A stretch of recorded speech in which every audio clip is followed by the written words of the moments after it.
Hi and welcome back to my channel. Today I will create a spread in the Dina Wakley Media Journal. I have primed the page with gesso before and now I'm going in with acrylics. I was really intimidated by the blank page this time and I struggled with the first layer. Here you see me using a lot of water with the Teal blue. No, it's not Teal blue, it's Prussian blue with a Teal hue in it from Amsterdam. It's my favorite Prussian blue. And I'm using a silicone brush to blend it, but that doesn't really work. So I am switching to a big brush that can hold a lot of water. And I just go in with this. At the beginning I thought, oh my god, this is going to be in such an ugly page. And I had no idea how I can manage to create a beautiful background. Finally, I'm happy with it, and finally, I for the next time, I know that it's not as difficult as I sometimes think it is, and also if something looks ugly in between the process, it's totally normal. And that's not a reason to stop working on a page if you think it looks ugly, because there are often stages while you are creating where your piece doesn't look very pretty. I'm adding a lot of water to the page and let everything drip down.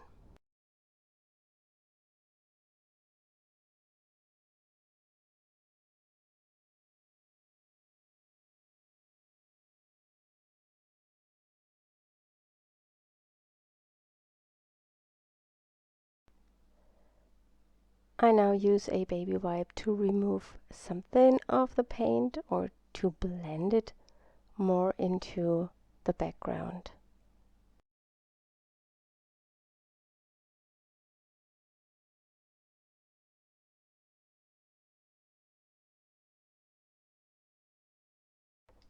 I'm grabbing a dot stencil to remove something of the paint through this stencil, and I really like the result and the texture I get.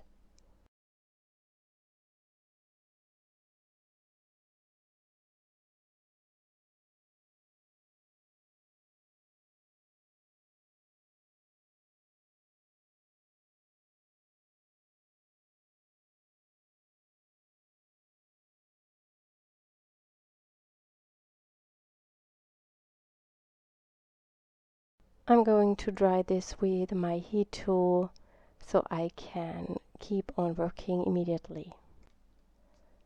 For my next layer, I am going to use some white heavy gesso and I apply it with a palette knife because I really like that texture, and I also want to bring back some of the pure white, which I really like, and this adds a really opaque layer to the painting, which gives it a lot of more dimension. Heavy gesso is more stable than normal gesso, and you could probably also use it as kind of a texture paste or with a palette knife through a stencil, depending on the brand. I think I'm using the Liquitex and I love Liquitex mediums. They are my favorite, and I like the heavy gesso in this case because it's thicker and more opaque, and so it gives me a full coverage in the areas where I put it. While my gesso is drying, I'm preparing my main images, and I have stamped some motifs from the textured sea creatures stamp set, and I have embossed them with white powder, and it's watercolor paper what I'm using, and you just saw me wetting the whole paper, and now I will go in with the core watercolors. I thought I would just throw them on the page and let them do its thing, and then I will cut out the images and use them on my page.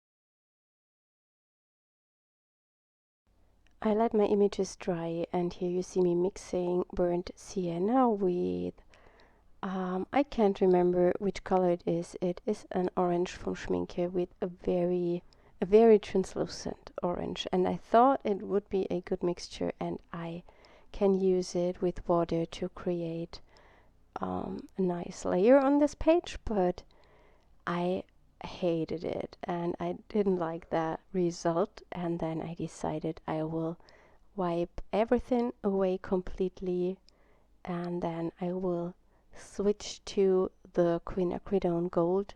From Golden I'm using the fluid acrylics, and it's such a big difference. I just want to save this paint a little bit because I want to use it on bigger paintings that I want to hang up onto a wall and not put it into my art journal because it's so expensive. But sometimes it doesn't help. You have to use the product that is meant to be used with a lot of water in this case. And also you don't need very much paint because it's very highly pigmented.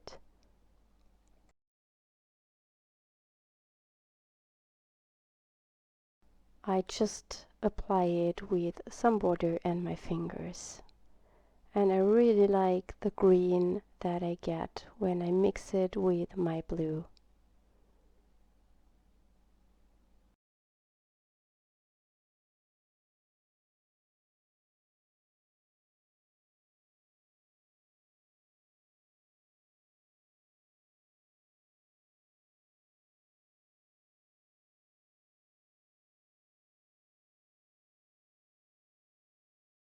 I decided to also add some teal blue, and here I'm using a DecoArt Media Fluid Acrylic paint.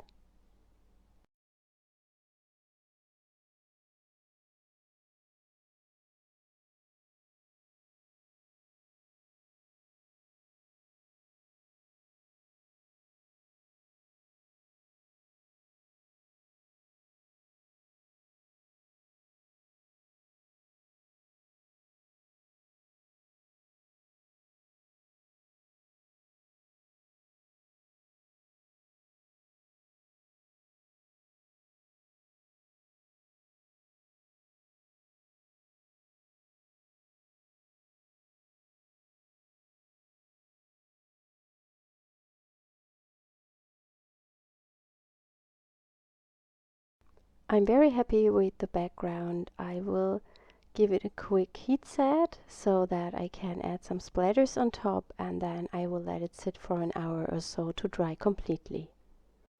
I'm making the splatters with the Quinacridone Gold, and I will also use some white acrylic ink.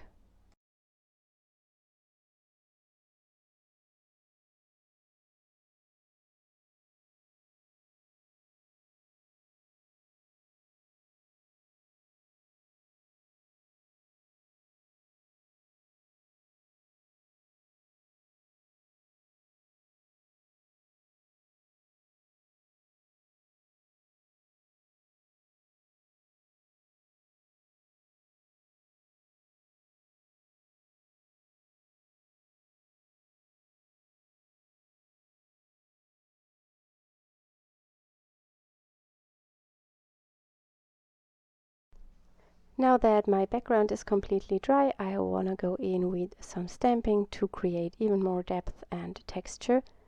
And here I'm using a stamp from the Craft Collection #1 stamp set, and I'm stamping it with the Midnight Blue StazOn ink. And sometimes I'm stamping it more than just one time, so I get different values of the color, and that creates even more depth.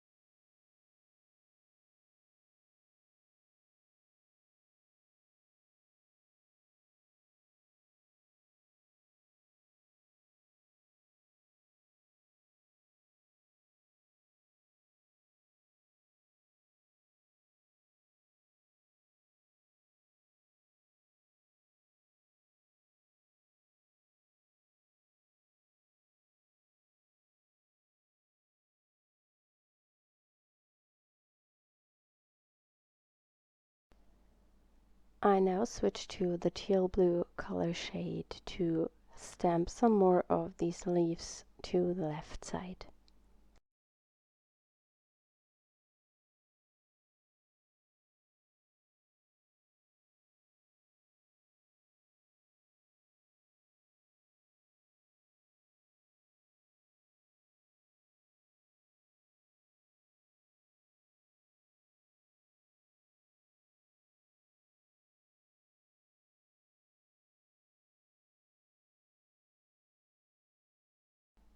I use the sand dollar stamp together with the dark blue ink I've just used before to create even more texture on my page.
I'm using this vintagey stamp from the Mixed Media Marks No. 2 stamp set and stamp it with a dark orange into the orange areas on my spread.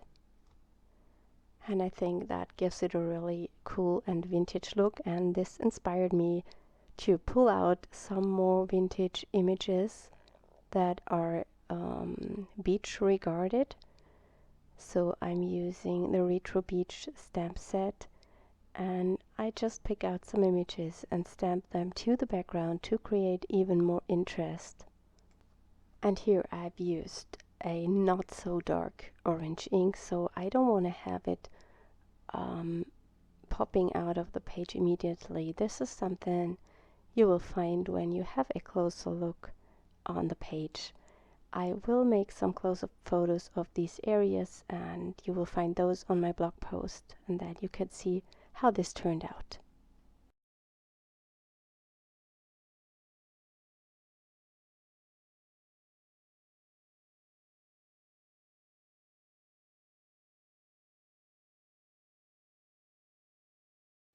I didn't like the seahorses I had with the white embossing, so I decided I will stamp some more with the dark blue ink I have already used on my page background, and I stamped those to watercolor paper, and here I'm coloring them in with the core watercolors, and these turn out to be much better for my page. I will still use the sand dollars I have from the embossed images because they are really nice on the background, and I will combine them with the seahorses and create a nice layout.